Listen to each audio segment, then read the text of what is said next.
Hey, Floralpreneurs. I've seen a few bow tutorials online lately, and none of them are how I make a bow. So I'm going to show you how I do it.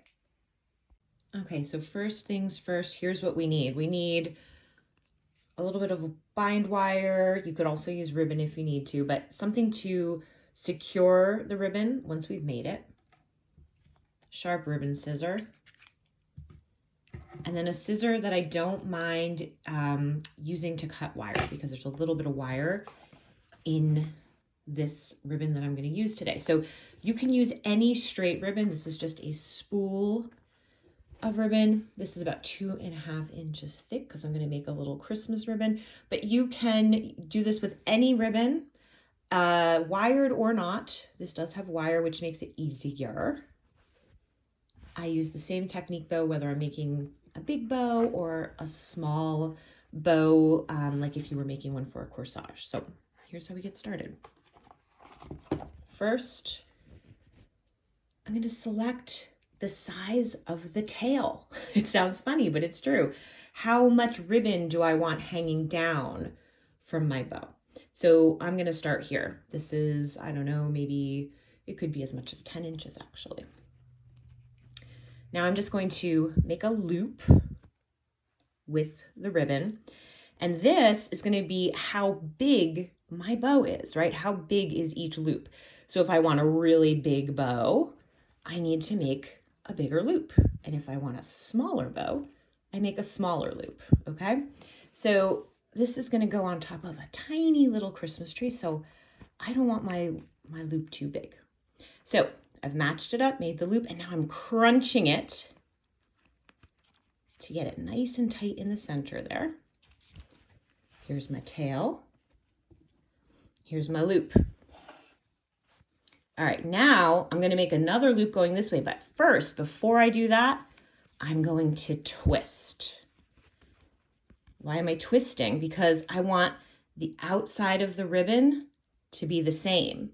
And if I don't twist, now I'm going to use the inside of the ribbon. So that's why we twist. And now I'm going to make another loop.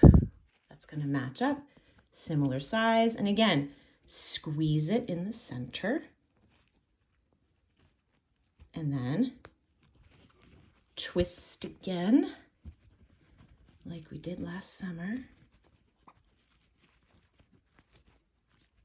All right, same thing again. Another loop.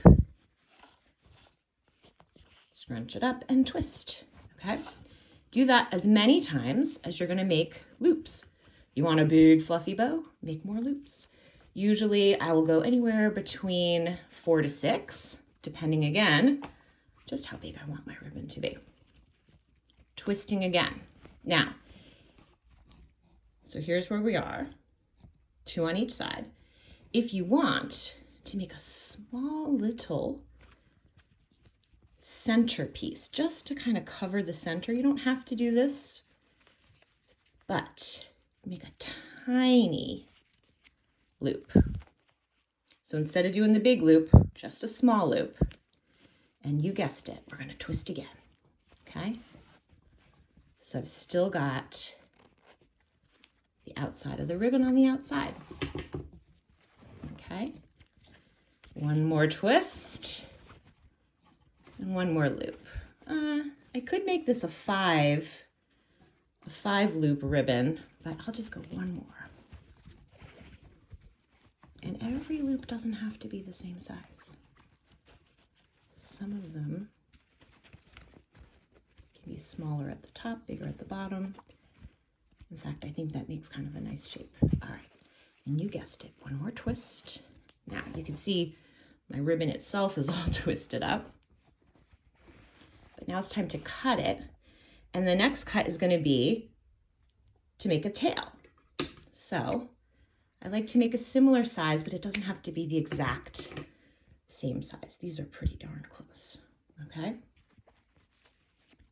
So that's where we are now. Don't worry, it's gonna look better. So I'm gonna take the end of my bind wire, go through my little centerpiece loop here, if it will allow me, to could use such a thing. Yes, here it comes.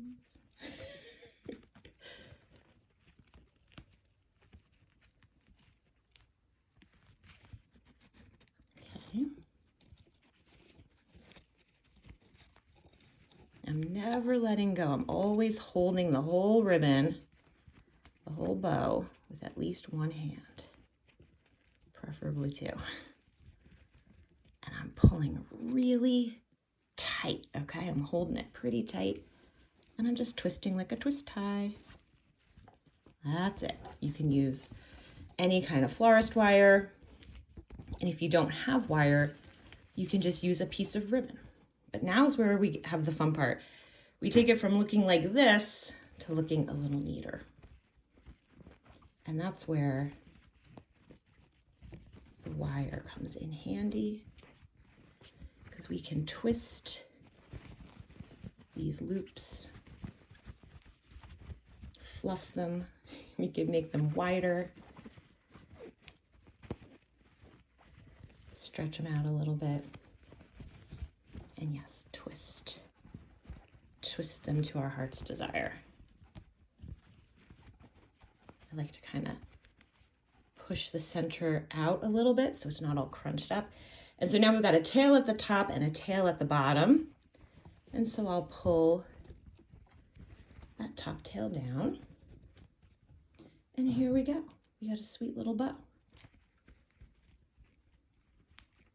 And of course, you'll keep futzing with it and changing the orientation as you need to when you place it on your wreath, when you place it on the Christmas tree, or when you place it on a present. But that's how I do it. Okay, we got one more step here, which is just to finish the ends of the ribbon. We don't really want like a frayed ribbon with wire sticking out. So here's what you can do.